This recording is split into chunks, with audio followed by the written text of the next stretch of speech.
Halo teman-teman, bertemu lagi dengan podcast Selasa bersama NF Literasi dengan saya Setio Nugroho ya. Pada kali ini, ya biasalah kita ngobrol tentang pengembangan diri ya. Saya sering bertemu dengan orang yang mempunyai bakat tapi terkendala dengan kepribadiannya. Ada orang yang piawai dalam menyusun kalimat, tapi enggan untuk mempublikasikannya karena belum siap untuk dikritik. Nah, ini apa ya namanya kalau di content creator.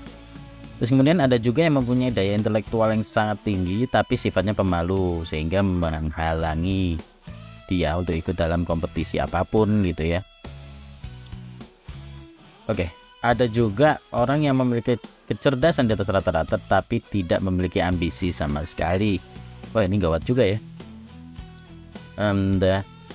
Menurut saya sih permasalahan kepribadian ini lebih rumit ketimbang bakat. Kalau bakat nih ya, orang hanya perlu dipaksa untuk berlatih minimal 2 jam sehari dan dalam tempo 1 tahun minimal ya. Karena kalau kita mengajar 10.000 jam itu berarti 3 tahun lebih dikit ya. Seharusnya ia sudah menjadi ahli sebagaimana orang yang berbakat. Sedangkan kepribadiannya, cara memperbaikinya ya harus berdasarkan keinginan dari orang yang mengalaminya atau yang bersangkutan atau diri sendiri, membasmi mental block itu sendiri ya teman-teman ya. Oke. Sementara mereka yang sudah sadar bahwa ada yang salah dalam dirinya kerap mengalami kebingungan bagaimana cara memperbaikinya. Ada yang sudah berusaha tapi hasilnya tetap nihil, apalagi bagi mereka yang berada dalam lingkungan konservatif yang selalu mental crap ya, jadi nggak boleh lihat temennya jadi canggih gitu ya, malah lu jangan gitu dong, biasa aja gitu, gua ntar kalah sama lu gitu lah kira-kira.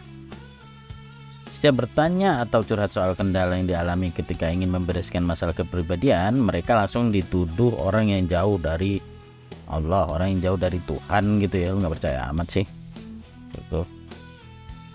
Jadi kalau kalian melihat ada orang yang berbakat tapi tidak berkembang atau hidupnya malah gitu-gitu aja, itu bukan salah kemampuan atau ilmunya, tapi kepribadiannya yang mengerangkeng bakat-bakatnya tersebut. Sebaliknya, jangan aneh kalau melihat ada orang yang sekolahnya nggak terlalu bagus-bagus amat gitu ya, otaknya juga tipis, inilah IQ-nya nggak terlalu canggih, tapi hidupnya lebih bahagia dan seakan keberuntungan selalu menyertainya. Nah, ini luck atau bejo gitu ya. Itu karena kepribadiannya yang membuat semesta selalu mendukung apa yang hendak dicapainya.